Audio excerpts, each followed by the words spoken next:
قرآن مجید میں ہے ان اللہ لا یستحی من الحق، کہ اللہ تعالیٰ حق بات بیان کرنے سے حیا نہیں کرتے۔ حدیث میں بھی بعض ایسے مسائل کو اللہ کے رسول نے بیان کیا ہے صلی اللہ علیہ وسلم نے جو بظاہر حیا کے خلاف ہیں، مگر اس لیے بیان کیا کہ اگر آپ صلی اللہ علیہ وسلم بیان نہ کرتے تو لوگ ان بے شرمی کے کاموں میں مبتلا ہو جاتے۔ اسی وجہ سے میں بھی یہ ہمت کر رہا ہوں کہ ایک اور ایسا گناہ جس میں لوگ مبتلا ہیں، اور وہ ہے حیا کے خلاف، مگر ہے بہرحال شریعت کا مسئلہ اور لوگ اس میں گناہ میں مبتلا بھی ہیں، اس لیے بتانا ضروری ہے۔ وہ یہ ہے کہ لوگ شادی کے بعد بھی، آج کی نوجوان نسل زوجہ سے، بیوی سے غیر فطری طریقے سے ہم بستری کرتے ہیں۔ انٹرنیٹ پہ بیہودہ فلمیں دیکھتے ہیں، تو جو چیز انگریزوں کی دیکھ رہے ہیں کہ ان کے کلچر آہستہ آہستہ میڈیا کے ذریعے ہمارے معاشرے میں بھی آ رہا ہے۔ اللہ کے رسول صلی اللہ علیہ وسلم نے لعنت فرمائی ہے، ایک روایت میں ہے کہ اللہ اس کی طرف دیکھے گا نہیں کہ جو اپنی زوجہ سے پچھلے راستے سے ہم بستری کرے گا۔ یہ بیماری بھی، یہ گندگی بھی لوگوں میں پھیلتی جا رہی ہے، خاص طور پہ جن کو لڑکوں سے بدفعلی کی عادت پڑ جائے تو وہ زوجہ سے فطری راستے سے ہم بستری نہیں کرتے۔ اللہ نے فرمایا کہ نساؤکم حرث لکم، یہ تمہاری زوجات ہیں، بیویاں ہیں، یہ نسل بڑھانے کے لیے ہیں۔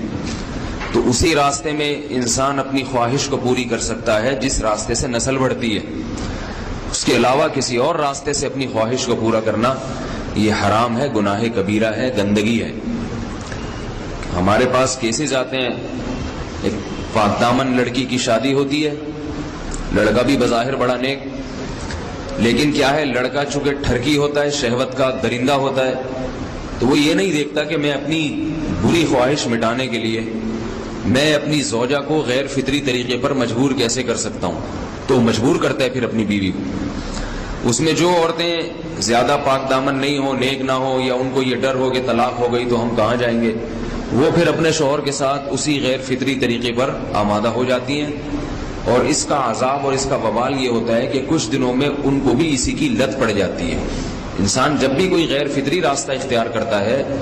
آخرت کا عذاب تو بعد میں، دنیا کا عذاب یہ آتا ہے کہ پھر اس کو لذت فطرت میں آتی نہیں ہے، پھر جو راستہ اللہ نے رکھا اس میں اس کو لذت نہیں آئے گی، پھر وہ گندگی میں ہی گھسنے کی کوشش کرے گا،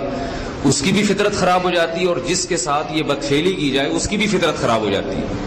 وہ بھی پھر کسی کے قابل نہیں رہتے۔ تو اپنے جان پر رحم کرنا چاہیے۔ ہم انسان ہیں، ہم درندے نہیں ہیں، ہم گھوڑے نہیں ہیں، ہم گدھے نہیں ہیں، ہم جانور نہیں ہیں، ہم انگریز نہیں ہیں۔ انگریز نے تو حیا اور شرم کی تمام حدود کو توڑ دیا ہے، وہ تو درندے بن چکے ہیں۔ ہم تو درندے نہیں ہیں، ہم تو حلال کھاتے ہیں، پاک صاف رہنے کی کوشش کرتے ہیں، تو ہم ان کی جو کلچر دیکھ دیکھ کے ہم ویسے درندے بننے کی کوشش کیوں کریں؟ تو یہ بہت بڑا وبال ہے، بہت بڑی برائی ہے جو ہمارے معاشرے میں آہستہ آہستہ جڑ پکڑتی جا رہی ہے، اور اس سے بیماریاں بھی پھیلتی ہیں۔ غیر فطری طریقہ ہے، بیماریاں بھی پھیلتی ہیں۔ ایسے کیسز آتے ہیں کہ جناب وہ مرد مجبور کر رہا ہے بیوی کو، اور وہ بیوی جو ہے ساتھ نہیں دیتی، تو پھر اس کو طلاق کی دھمکیاں دیتے ہیں۔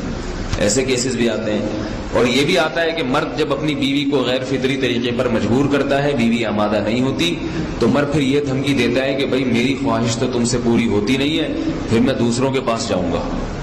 تو یاد رکھیں، جس عورت کا شوہر یہ دھمکی دے اس کو کہ میں زنا کروں گا اگر تم نے میری خواہش پوری نہیں کی غیر فطری طریقے سے، تو عورت اپنے شوہر سے کہہ دے کہ جاؤ تم کہیں اور جا کے منہ کالا کرو،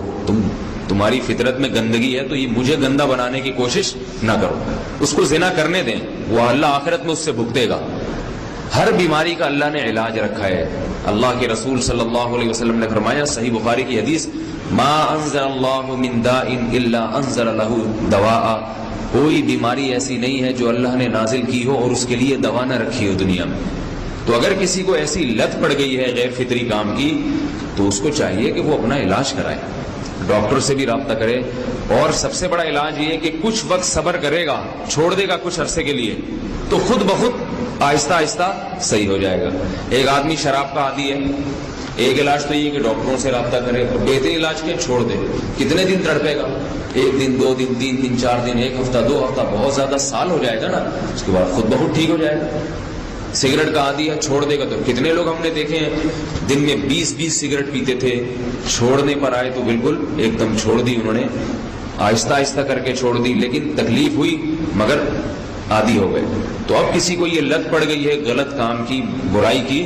تو اس کا بہترین علاج یہ ہے کہ وہ اپنے آپ کو بدلنے کی کوشش کرے، ماحول بدلے، اور کچھ وقت صبر کرے گا تو اللہ اس سے یہ عادت چھڑا دے. نہیں کی، صبر نہیں کیا اس نے، پھر اسی گندگی میں موت واقع ہوگی، پھر آخرت کا عذاب بہت سخت. نسلیں برباد ہو جاتی ہیں اس عمل سے انسان کی.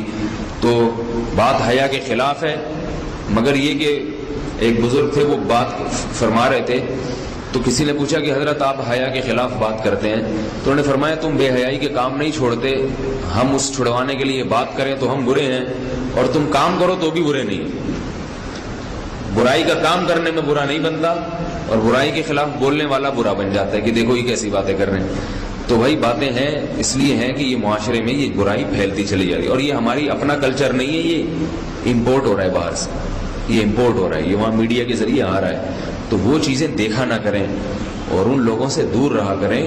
ہمیں تو دین کا داعی ہو کے ان کو ہدایت پر لانا تھا، بجائے ہم ہدایت پہ چل کے دوسروں کو چلانے والے بن کے ان کے راستے پہ ہم نے چلنا شروع کر دیا. اللہ تعالی ہمیں اب دیکھیں ان کے ہاں